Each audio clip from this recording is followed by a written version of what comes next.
Jorge Sigal y Santiago Kovadlov, dos ensayistas, dos amigos de la vida, 60 minutos y todos los temas del mundo para conversar. Café La República, el placer de una charla de domingo. Vermut, política, filosofía, poesía y lo que venga. Café La República, un lugar para encontrarse. Por la 1110, la radio pública de Buenos Aires.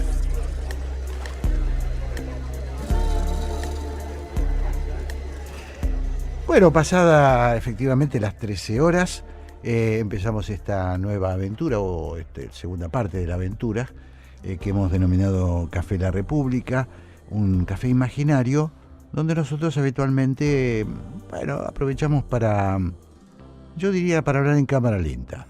Es preciosa esa expresión, porque hablar en cámara lenta, eso tiene un sinónimo, pensar. Claro. Reflexionar sobre lo que ha ocurrido a lo largo de nuestro programa. Hacemos una revisión de lo que pasó en la primera parte del programa. Y ponemos el acento en aquello que nos sigue resultando centralmente significativo desde el punto de vista cívico, que es nuestro desvelo fundamental. Sí. Hay un poquito de inquietud, me parece, Santiago, sobre el estado de nuestra democracia, teniendo en cuenta que ahora se junta de nuevo con, como decíamos en la primera hora, está un poquito opacado el clima, el optimismo, para decirlo de alguna manera. Sí. Empieza a notarse problemas con el optimismo. No hay duda, y en ese sentido yo quisiera enfatizar algo que tocaste en tu editorial, pero y luego retomaste en nuestra conversación sobre el pensamiento de Semán, en la interpretación de los hechos recientes en la Argentina, que es el tema de un sistema político anómalo, que no está equilibrado, porque es una democracia, vamos a decir así, que renguea desde el punto de vista de sus fuerzas protagónicas. Un oficialismo muy fuerte, una oposición muy ausente, un periodismo muy activo que es descalificado en su función por el presidente de la República, como señalabas vos en tu editorial, y una situación social que, pese a los logros inéditos alcanzados por el gobierno en lo que hace a la inflación, hoy empieza a perder la unanimidad y un apoyo generalizado que no se traduce sino en preocupación social, en aquello que de alguna manera tiene que ver con el sentimiento de ser desconocidos por parte de mucha gente urgida por la necesidad de trabajar, de vivir, de tener espacio para su vida privada y no, como decía Semán, estar absorbido o reducida a su realidad identitaria a la economización de sus preocupaciones. Estaba pensando mientras hacías estas justas reflexiones, Santiago, preguntaba cuánto nos va a afectar de ahora en más, o desde esta última etapa hacia adelante, esta banalización conceptual que impera en el lenguaje de la política argentina, porque son dos temas, ¿no? Uno estoy de acuerdo contigo, hay un problema estructural de la Argentina. No tenemos partidos políticos. Tenemos un presidente que surgió como un outsider. Es una novedad en la historia política argentina, una sorpresa. No estoy diciendo nada muy inteligente ni original, pero fue una sorpresa. Eso hizo las estructuras tradicionales de la política que venían tambaleando desde el 2001 por lo menos, que venían con serios problemas, se licuaron, están en estado gaseoso en este momento. No sabemos muy bien para dónde van a tomar. No quiere decir que esté terminado, porque me parecería No, justamente la incertidumbre subsiste en la medida en que un final ni es evidente ni es demandado, sino más bien una clarificación unida a la eficiencia. Claro, y me parece, Santiago, que hay un poquito en la intencionalidad de este fenómeno nuevo llamado mileísmo, llamado la libertad avanza, de mantener el juego. Es decir, ¿cuál es la idea? Yo soy la novedad, entonces vos tenés que elegir entre la novedad o lo viejo, entre volver al pasado o mantenerme a mí, que soy así. Pero además de ser así, y se muestra como un rasgo de autenticidad, y acá viene la duda, y acá viene la consulta para intercambiar. Yo soy novedoso porque no soy hipócrita. Entonces yo pienso que vos sos un pelafustán, te digo pelafustán. Pues qué palabra novedosa, qué palabra. Si yo te quiero insultar, te insulto, ¿no? Te digo deshonesto, te digo ladrón, te digo... Acá hay una... nos está generando una... Me parece que hay un tema. Sí, el tema, yo te diría, y me animo a caracterizarlo así, una de las formas del desprecio por la democracia es la concepción de la palabra disidente como palabra animalizada o como palabra que está contra la estabilidad del sistema. Esta idea de que todo lo que implica disidencia puede ser homologado al mal y a la perversión es peligrosa. Es peligrosa para la fe. Pero alguien te podría decir, perdóname Santiago, ¿no? Así, alguien te podría decir, pero entonces vos estás defendiendo de alguna manera la hipocresía tradicional de la política, que hablaban así, después se mataban atrás, se acuchillaban. Digo, me trato de poner en el lugar de los nuevos malos. Yo le podría responder, ¿no?, a quien así me interpelara, que su error fundamental en relación a cómo me caracteriza es creer que yo estoy homologando, como lo hace el discurso presidencial, a todos en una misma serie. Yo estoy diciendo que hay una función periodística homologable al republicanismo y la democracia, que es el derecho a interpretar. Claro. El derecho a interpretar, que no implica la descalificación ontológica del otro. El ser del otro no está. Ahora, si yo te respondo como poder y te digo imbécil, ¿está bien o está mal? Si vos me decís imbécil, me estás inhabilitando como interlocutor. Está muy bien. Este es el problema. Este es el problema. Este es el gran problema. Si vos me decís disiento con usted, claro, me parece que usted está incluso equivocado. podés decir cosas. Usted no entendió lo que sucede. Me podés criticar duramente. Podés decir que todo lo que yo digo no tiene sentido. Ahora, maltratar así, generar esta idea del insulto fácil que tiene el presidente por hábito, además yo no sé cuánto de eso finalmente no genera, la violencia verbal no termina generando cierta propensión a la violencia social. Quien ama el sistema político republicano y democrático no puede menos que demandar la existencia de una oposición sólida. No para que se avenga a los intereses del oficialismo, sino para que el sistema pueda tener robustecimiento y vitalidad, generando confianza en sus instituciones. Si yo parto de la idea de que el discurso oficialista es el único discurso que tiene contenido de verdad, estoy de alguna forma muy directa atacando la necesidad de convivencia entre distintos.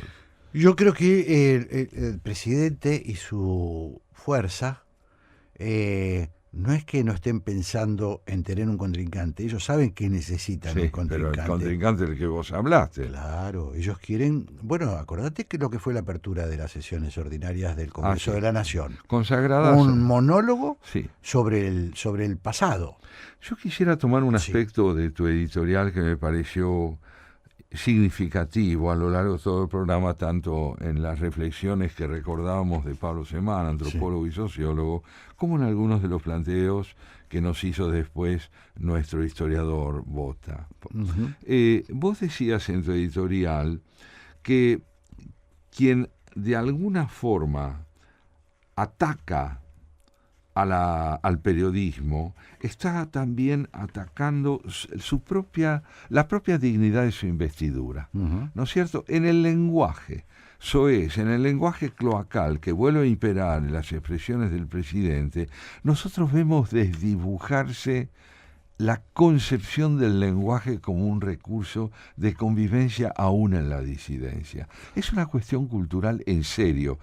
La batalla cultural, así llamada, es también una batalla por la restitución de la dignidad del lenguaje como espacio de convivencia entre quienes no coinciden, pero saben que tienen que convivir. Si yo entiendo que la palabra es un recurso mediante el cual yo margino al otro como alguien digno de ser sostenido en el campo de la discusión, estoy desequilibrando el propio sistema político. Claro.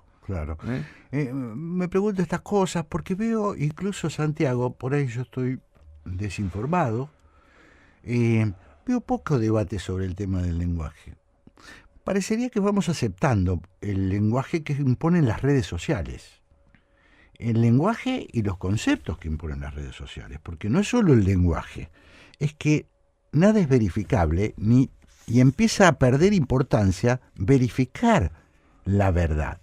Es decir, esto me parece que es lo que está en juego. ¿Se entiende lo que digo? Muy bien. Es decir, yo te digo imbécil, en otro momento hubiera merecido por lo menos un bofetazo o una reprimenda o un duelo. Antes la gente antes por mucho menos hablarso. Pero sí, a duelo, en duelo, sí, así es. ¿no?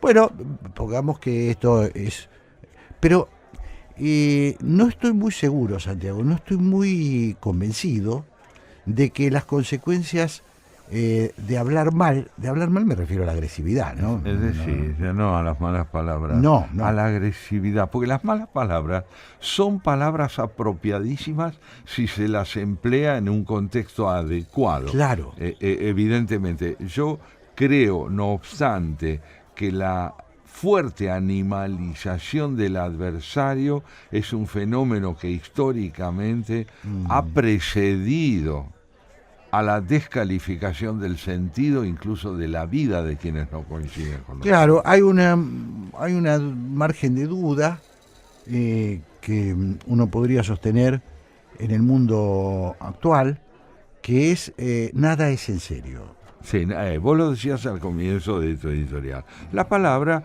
ha perdido toda relevancia. Claro. Pero ¿cuándo pierde relevancia la palabra? Cuando su uso es inapropiado al contexto en el cual me estoy dirigiendo. Claro. Si yo voy a una cancha de fútbol y se me escapa un insulto o lo digo intencionalmente, hay algo en el contexto que habilita el uso de esa palabra. Totalmente. Porque es el lugar de la pasión sin contención racional. Totalmente. Pero incluso una discusión fuerte en el ámbito parlamentario. Ahí está. Ha habido para palabras muy bien empleadas. Eso. ¿O no? Eso, la elocuencia es otra cosa. Claro. La elocuencia. Claro. Ahora, el hábito de tratarnos así, Santiago, de tratarnos así, vos sos un imbécil, vos sos un... Sí. No sé, es una cosa... Es muy frecuente. Presidente de la Nación... ¿Qué sé yo? A mí me sigue pareciendo, esto parece un viejazo, a lo mejor es un viejazo de mi parte. Seguiré sosteniendo que si lo es también una demanda que tiene que ver con una investidura. Si no tiene importancia la investidura, pues ejerzamos otro tipo de liderazgo. Claro, ahora, en una época, si yo respondiera al presidente, o si la oposición le respondiera al presidente en los mismos términos, a ver, pensemos en esto, una discusión, una campaña electoral. ¿No? Donde vos decís imbécil y el otro te responde hijo de perra y el otro... Primero es un vaciamiento de los contenidos que espanta, es horror. Estamos retrocediendo. Esto también es Trump, ¿no es cierto? Sí, esto es Trump, lo vemos. ¿no? Vemos lo que generan las vacilaciones, las idas y vueltas del presidente norteamericano, cómo inciden en la percepción de la realidad por parte de toda una sociedad norteamericana y fuera de Estados Unidos también, porque la palabra pierde credibilidad. Claro. Así yo te diría que así como hoy este lenguaje soez se difunde cada vez más, al mismo tiempo pierde credibilidad. Claro. En las mayorías pierde credibilidad. Por eso, Pablo Semán decía con mucha razón que el escepticismo político también tiene que ver no solo con la situación económica, sino con el descrédito de la política, porque lo que pierde relieve es el sentido de la política, claro. Un lugar donde la palabra está llamada a tener una función de esclarecimiento, de persuasión, probatoria, claro. Y no meramente amenazante y descalificatoria. Claro. Bueno, así estamos. Me parece que nosotros vamos a seguir insistiendo en nuestra prédica, ¿no? Sí. Vamos a seguir y vamos a tratar de investigar un poquito. Esto está pasando en el mundo, no en todo el mundo, ¿eh? No en todo el mundo. Estoy seguro que los finlandeses se tratan mejor. Sí, casi yo te diría que en la Argentina también somos muchos los que todavía creemos que la palabra es un milagroso don que nos fue dado para devolverle sentido a la Mirá realidad. Qué rico el castellano, qué rico Vaya, que es, ¿no? Sí es rico. Qué lengua rica, Vaya, ¿no? Sí para tener que recurrir a lo que está en el margen. Vamos después de una pausa, sí. Si te parece bien, a traer un invitado especial hoy, que es Héctor Guyot, con su columna de ayer sobre el alcance, el sentido y las emociones suscitadas por el viaje interplanetario de Artemis. Estamos en la segunda hora de Haciendo Pie en este domingo en la 11:10, escuchando a Joaquín Sabina, Pastillas para no soñar. Café La República, la hora de la tertulia entre amigos en Haciendo Pie, con Jorge Sigal y Santiago Kubalov.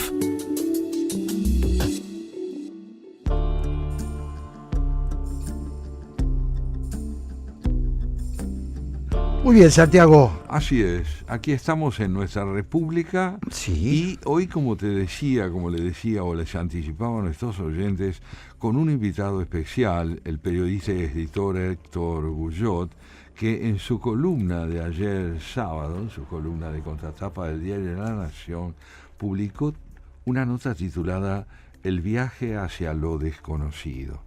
¿De qué trata esa nota que esencialmente celebra la hazaña de la nave espacial norteamericana Artemis II, que fue hacia el lado oscuro de la Luna y regresó impecablemente a la Tierra en este fin de semana?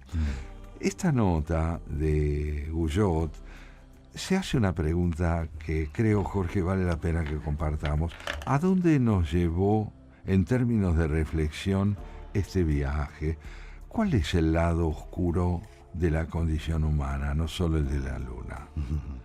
Eros, por un lado, potenciando la vida, y Tánatos, por el otro, creando obstáculos. La Tierra, mirada desde el espacio, aparece como una joya, como un milagro, como una obra misteriosa de la creación cósmica. Y por otro lado, acercándonos a la visión de lo que ella es simultáneamente, además de un milagro cósmico, el escenario de la guerra, el escenario de la violencia, el escenario donde la sangre humana no termina de derramarse en confrontaciones constantes, el planeta azul y el planeta bañado en sangre, el planeta que despierta nuestra perplejidad, nuestra emoción de ser un lapsus, al parecer, en nuestro sistema solar donde no hay vida por otro lado, y a la vez la dificultad que tenemos para promover la convivencia de un modo más prolongado y profundo. A la luz de todo esto, Jorge, Héctor Guyot escribe una nota que creo yo merece que la compartamos. Me parece muy bien. Dice así: una agenda caliente marcada por la guerra de Irán, las avivadas, por decirlo menos, de Adorni y el odio al periodismo del presidente Milei, desplazó mi atención de algo que me hubiera gustado seguir más de cerca: la misión Artemis II, o segunda, a la Luna, y el viaje de la cápsula Orión que ayer regresó a la Tierra. No solo por los descubrimientos celestes de la misión, sino sobre todo por la experiencia de los 4 astronautas que convivieron 10 días en el espacio ínfimo en el que flotaban ingrávidos mientras se desplazaban por el espacio a velocidades que superan los 35.000 kilómetros por hora. Las imágenes que tomaron desde el lado oscuro de la luna con la Tierra detrás, colgada en medio del vacío cósmico, sobrecogen. La foto nos ofrece la posibilidad de mirarnos desde una perspectiva inédita. Sabemos desde Galileo que no somos el centro del universo, pero impresiona atisbar esa idea desde una imagen que, al poner nuestro planeta en relación con su satélite y con el espacio que lo circunda, exhibe nuestra pequeñez. ¿Qué habrán sentido los astronautas allá arriba?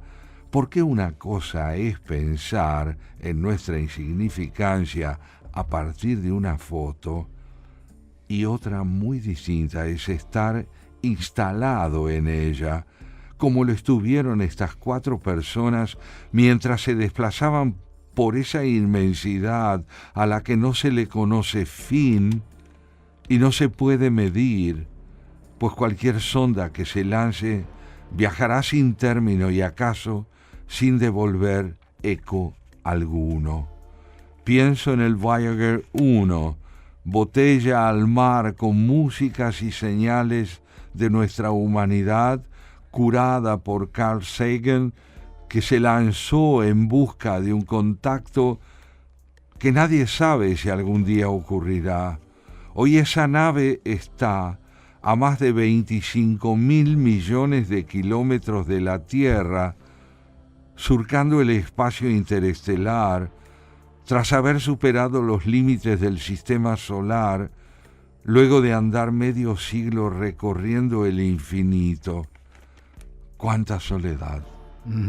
Así comienza la reflexión de Héctor Guyot en su nota El viaje hacia lo desconocido, y creo yo que nos ubica en una dimensión, Jorge, indispensable de la reflexión. Podemos hablar del éxito, sin duda debemos hablar del éxito de los Estados Unidos en este orden científico y tecnológico, de lo que implica la emoción profunda de haber salido de casa para contemplar nuestra casa desde ningún lugar, como es el espacio infinito.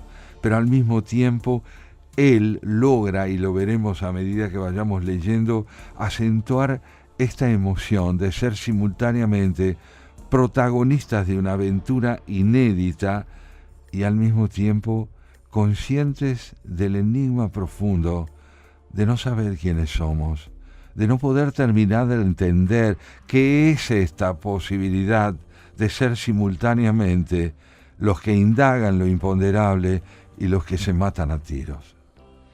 Es interesantísimo, ¿no es cierto?, el punto de vista.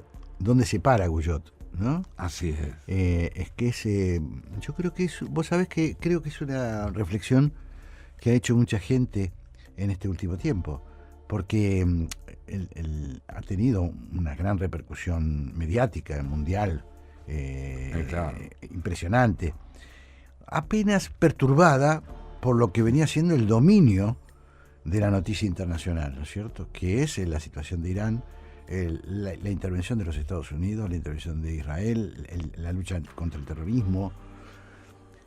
Y bueno, y yo creo que Guyot dice eso, ¿no?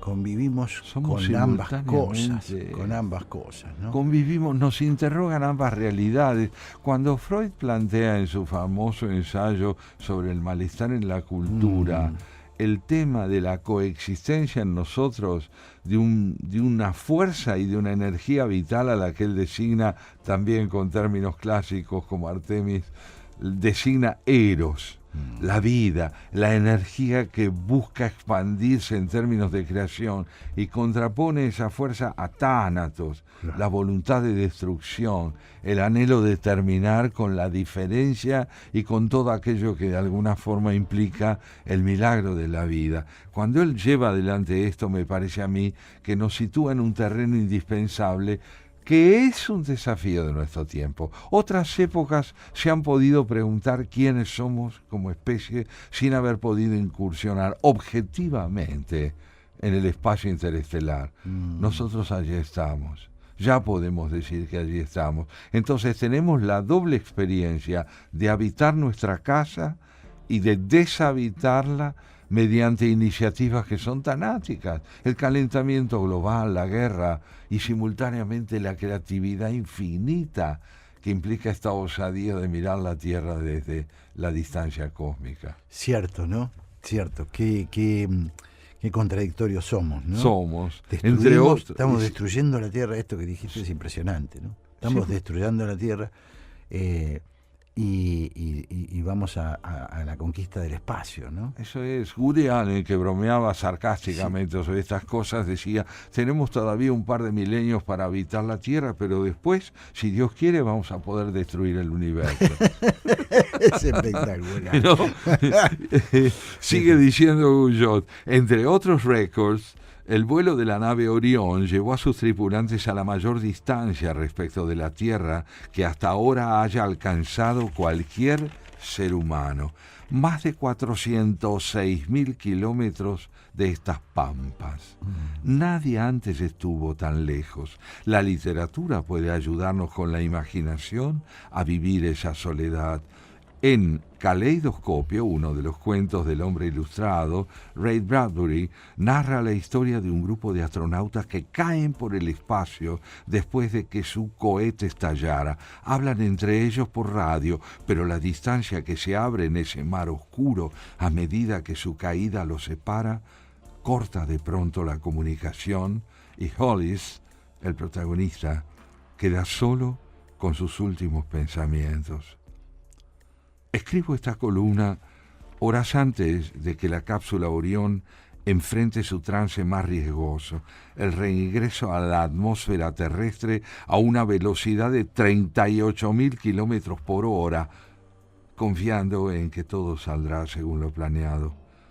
Otro libro recomendable es Orbital, de Samantha Harvey, novela que sigue la misión de un grupo de astronautas que orbitan alrededor de la Tierra durante más de 5 meses. Su lectura sugiere que estamos en un universo sin márgenes, ya que no tiene centro, solo una masa mareante de cuerpos que bailan.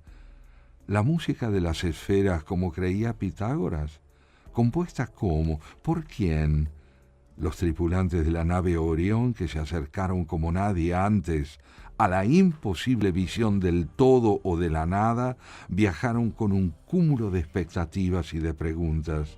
Christian Koch, primera mujer en una misión lunar, dijo antes de partir que el viaje era la oportunidad de responder a lo que podría ser la pregunta de nuestra vida.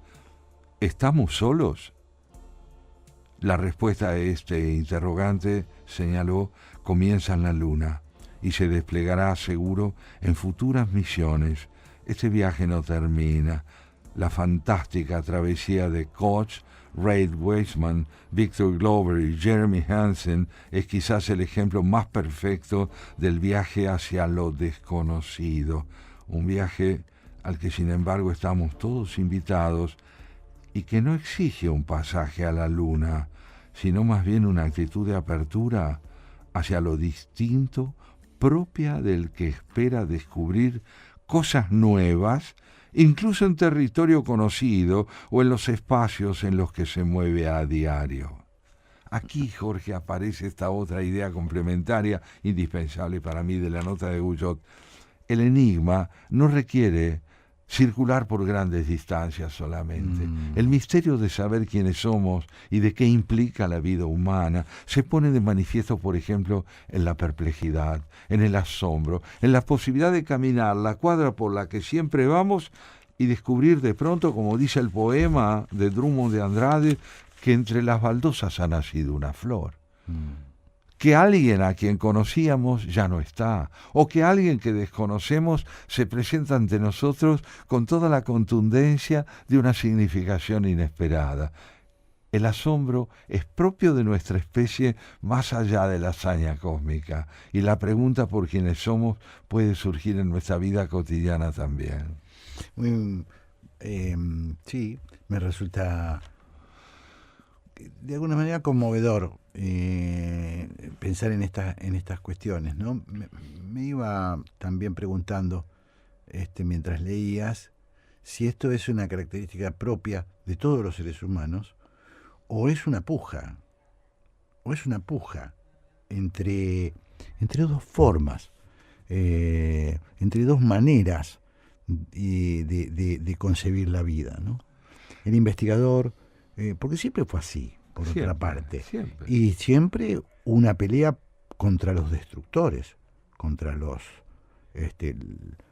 fuerzas del mal, por decirlo en términos muy vulgares, ¿no? Bueno, yo creo que vos tenés mucha razón cuando decís que el hombre está dividido, esto lo digo citando un verso de Pessoa, entre la lealtad que le debe a la tabaquería como cosa real por fuera y la sensación de que todo es sueño como cosa real por dentro. Esta ambivalencia que retrata Pessoa en su verso remite también a una doble actitud humana. El hombre necesita estar ocupado. Ocupado quiere decir no siempre dispuesto a poder advertir el enigma, el misterio y la emoción de estar vivo, haber sido uno por una única vez.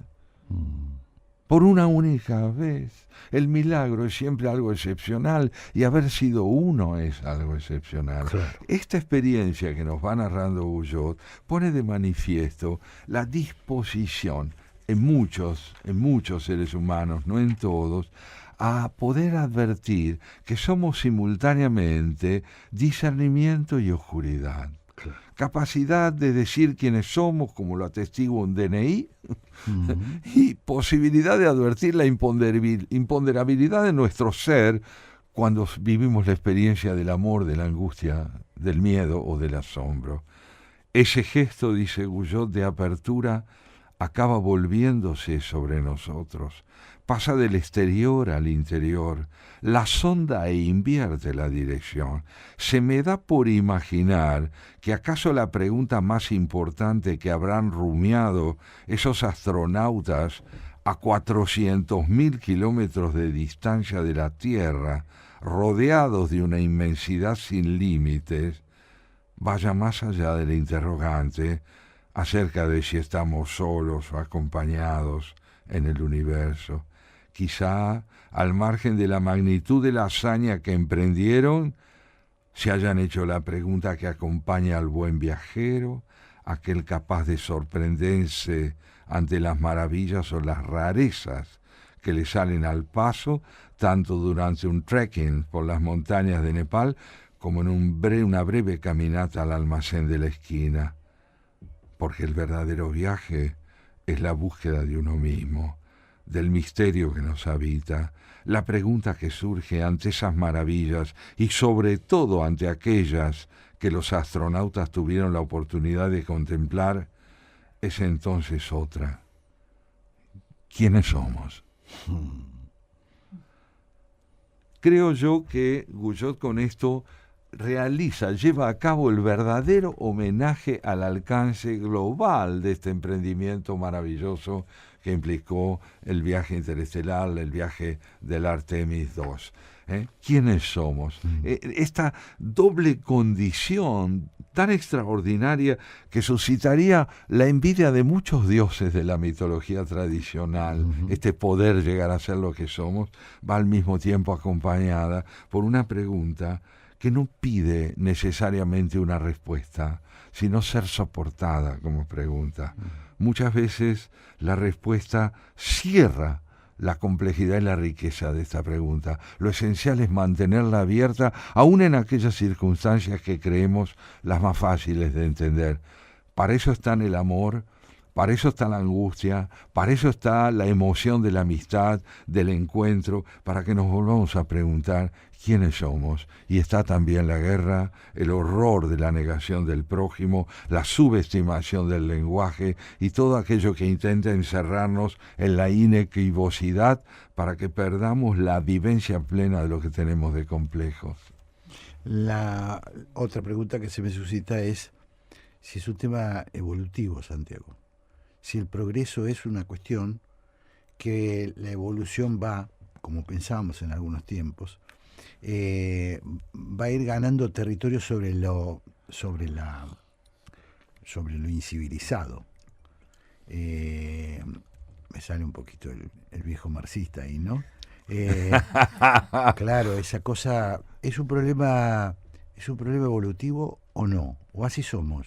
Yo me animo a decirte, a riesgo de que esto tenga un sesgo profético, pero asentándome en las evidencias que arroja la historia de la humanidad, de que está en la Tierra, que estamos condenados a una dualidad incesante. O sea, no es un tema que... No es que el progreso garantiza... Que va a ir superándose la barbarie parece crecer con el progreso. Va simultáneamente con el progreso. Claro. Y por eso me parece a mí que esta dualidad nos lleva a nosotros a la necesidad de vivir combatiendo la barbarie con signos de solidaridad y civilización, pero partiendo de una hipótesis. Sí. Nunca vamos a derrotar la dimensión bestial de nuestra condición. Claro. Podemos siempre combatirla. Claro, vos no crees en el hombre nuevo. Yo no creo en una redención de nuestra especie, sí creo en la capacidad de combatir lo que tenemos de peor. Claro. Y por último nos dice Guyot, en estas líneas finales de su espléndida nota, las nuevas perspectivas, incluso de la Tierra vista desde la cara oculta de la Luna, donde vemos la humanidad entera y toda su historia contenida en una bola azulada del tamaño de una pelota de fútbol que no deja de girar, no siempre nos arriman a una respuesta. Muchas veces amplían el alcance de la pregunta, ¿quiénes somos? Una pregunta que se enriquece. Esa es la ganancia que en esos casos sumamos a la mochila en el viaje en el que estamos todos embarcados. Wow. Interesante. Muy buena. Sí, estamos realmente delante de una reflexión que invita a ser celebrada, porque no cae en el triunfalismo sin reconocer la grandeza de la hazaña. Claro, lo que está mostrando es una gran capacidad de asombro, que no es pequeña cosa. Eso es. ¿No? Y esa pregunta eterna, ¿verdad? Ese espejo permanente que es la pregunta, ¿quiénes somos en nuestra dualidad incesante? Ha sido muy contrastante, Santiago, el tema, por el pico que se estaba produciendo en simultáneo en el conflicto de Medio Oriente. Claro. Ha sido, yo creo, no recuerdo otro escenario parecido. Porque en esta coincidencia dramática. No, porque hubo otros conflictos asentados con el tiempo, que si no, Vietnam duró una eternidad, y entonces simultáneamente hubo descubrimientos y cosas importantísimas a nivel científico, la Luna, entre ellos, ¿no? Entre el año 69, justamente. Claro.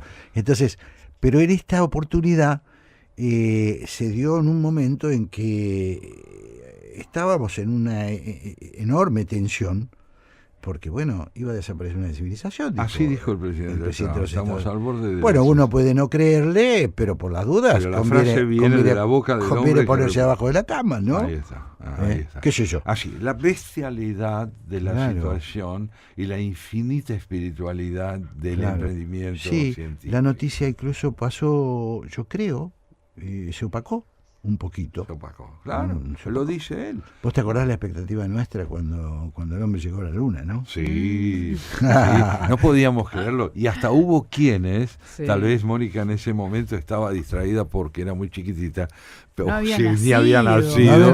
Todavía. Pero lo cierto es que hubo quienes dijeron, esto no es verdad, esto es una construcción. Sí, todavía hay teorías. El hombre no llegó a la Luna. Parecía un set de televisión más que la llegada a la Luna. Tal cual. Claro, no había la diversidad de medios que hay hoy. Exacto. Entonces todo era en cadena mundial, digamos, por decirlo de alguna manera. Se transmitía a todo el mundo.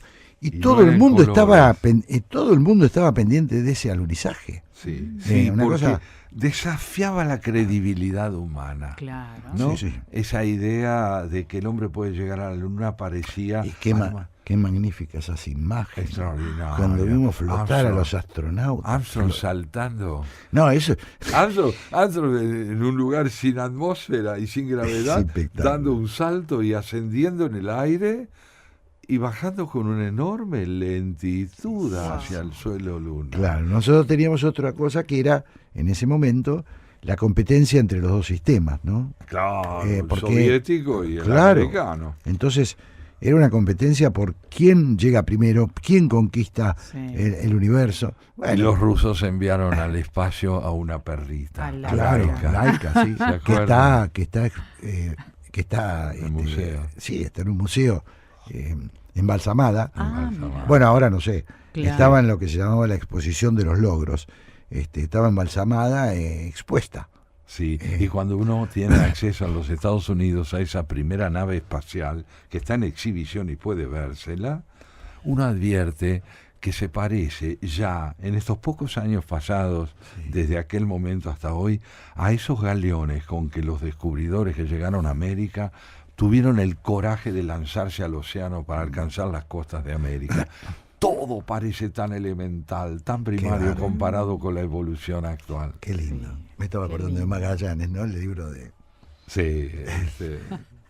Qué lindo. Bueno, si me permiten unos minutitos, tengo que agradecerle acá a algunos oyentes que están aprovechando y escuchando el programa y muy atentamente nos saludan, ¿sí? Alguien que nos estaba escuchando desde Belgrano, Andrés, ¿sí? Andrés desde Belgrano, que dice que es lindo escucharlos y que, bueno, les mandaba un saludo. Y también aprovechamos y agradecemos a Patricia, que, bueno, hizo un comentario muy bonito sobre la nota de Lucas Bota. Patricia, nuestra fiel seguidora. Sí. ¿Y saben qué? Hay alguien que también los quiere saludar muy especialmente y que dice que los extraña mucho, Andrés Terrile. Nosotros también a él. Nosotros también a él. Contarles a los oyentes una vez más quién es. Claro, Andrés antes era el coordinador que teníamos aquí al aire cada domingo en Haciendo Pie. Bueno, ahora no sé. Primeros 4 años, ¿no? Los primeros 4 años del programa, claro. Último año ya nos acompaña Agustín Sarabi, pero Andrés nos acompañó durante mucho tiempo. Así que justo estábamos intercambiando unos mensajes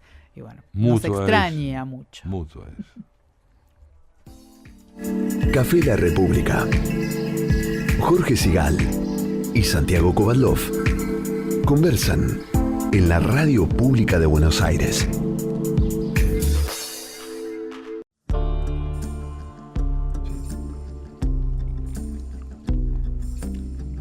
Muy bien, y como siempre, nuestra despedida es a lo grande. Nosotros nos vamos yendo, pero antes tenemos el gusto de encontrarnos con Graciela Fernández Meijide. Siempre, para tener un intercambio pequeño y sustancioso. Eso. Hola Graciela, ¿cómo estás? Bien, ¿cómo están ustedes? Estamos muy bien. Muy bien también. Acá le estaba contando a Santiago que no pudo ir el día martes al homenaje que te hizo el Club Político Argentino. Bueno, le estaba contando que salió todo muy bien, pero me gustaría saber ahora, ¿por qué no hemos hablado? Nos despedimos sin hablar del tema. ¿Cómo recibiste? Le aclaro a los oyentes, se le hizo un homenaje con motivo de conmemorarse 50 años del golpe de Estado. El Club Político Argentino le hizo un homenaje a su presidenta honoraria, que como todo el mundo sabe es una destacadísima defensora de los derechos humanos y una gran contribuyente a la democracia argentina. Entonces, esto... ¿Cómo lo viviste, Graciela? ¿Cómo lo escuché yo? ¿Cómo lo viviste? ¿Cómo lo pasé? ¿Cómo lo pasaste? ¿Cómo te sentiste? Sí, porque no hemos hablado de eso. Mira, me sentí muy conmovida. Muy conmovida porque, primero por la presencia de todos ustedes, de buena parte de mi familia, y además de eso, porque Hilda Sábato, que fue la oradora principal, hizo una descripción de la historia nuestra de los últimos, del año 30 hasta acá, pongamos, increíble. Bueno, yo coincido totalmente con ella, pero que nos aclara mucho en por qué estamos como estamos. Claro. Interesantísimo. Fue muy interesante lo de Hilda Sábato. También cuento aquí a los oyentes que había presencias muy importantes. A mí particularmente, Santiago y Graciela, me conmovió la presencia de León Carlos Arrañán, Cámara Federal de la Capital Federal, que juzgó a los comandantes. Digo, me conmovió porque era tener ahí un pedazo de la historia de los últimos 50 años muy importante.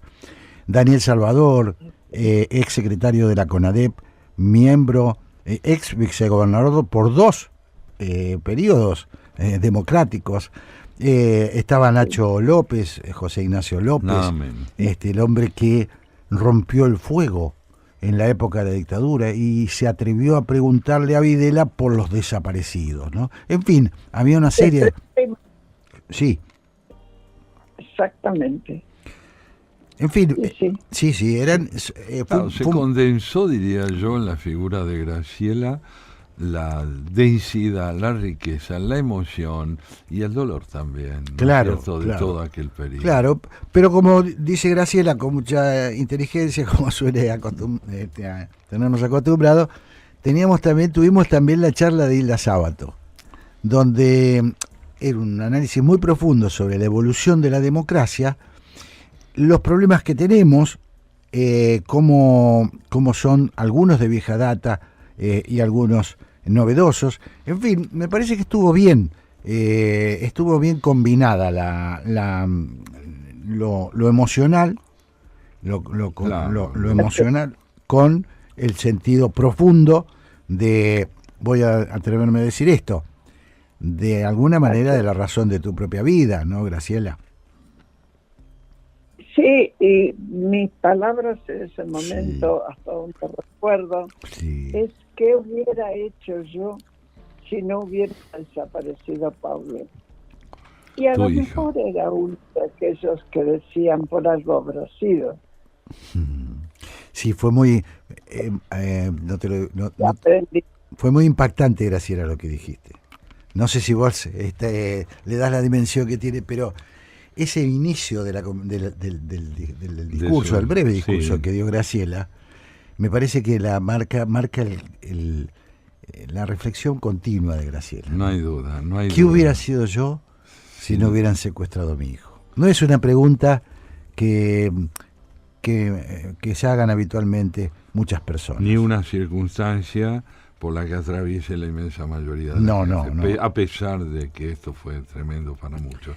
Pero esta pregunta que Graciela sostiene toda su vida, ¿qué hubiera sido de mí de no haber desaparecido mi hijo?, nos permite a nosotros responder de algún modo cauto, pero intenso también, que la hazaña de transformar el dolor infinito en una labor cívica de la magnitud que tuvo la que ella realizó es de una profundidad y de una infrecuencia conmovedora. Bueno, sí, podríamos decir que es un segundo nacimiento, ¿no, Graciela? Un segundo nacimiento nacido de un dolor inenarrable que nosotros no podemos, podemos compartir, pero no podemos entender. Esa es la verdad, o no podemos sentir, ¿no? Del desgarramiento de perder un hijo de la manera. Como poco a poco la gente, sobre todo después de Malvinas, fue comprendiendo eso. Claro. Ahora exigían en la práctica que odiaras, que siguieras odiando al enemigo. Y yo al principio lo odié, me enseñaron a odiar, pero después entendí que el tema de derechos humanos es el de pedir justicia, no importa si es para el peor enemigo. Tiene que justicia. Eso construye la democracia. Claro. Impresionante. Graciela contó, para los que no estuvieron, Graciela contó que, lo ha dicho varias veces, que ella antes, para dormir, tenía que primero ejecutar a uno por uno de los comandantes. Era la forma que tenía de irse a dormir. Y que eso fue trocando en la medida en que ella se fue incorporando a la lucha positiva. En el sentido positivo quiere decir a la búsqueda de su hijo, a la búsqueda de otros hijos y a la contribución de la construcción democrática. Me parece que es algo muy, muy importante que te muestra cómo sos, Graciela. Y cuánto tenemos para agradecerte sin caer en la retórica. Ya no tenemos tiempo más que para celebrar tu programa. Ya viene la pregunta ¿por qué? Tu pregunta, Graciela. Y gracias por todo. Gracias a ustedes. Muchas gracias a ustedes y a todos aquellos que nos están asistiendo en este piso de la radio. Gracias. Te mandamos un gran abrazo. Chao, Graciela, hasta el domingo que viene. Chao. Si pasa en tu mundo, es noticia. Entérate. Noticias en la 1110.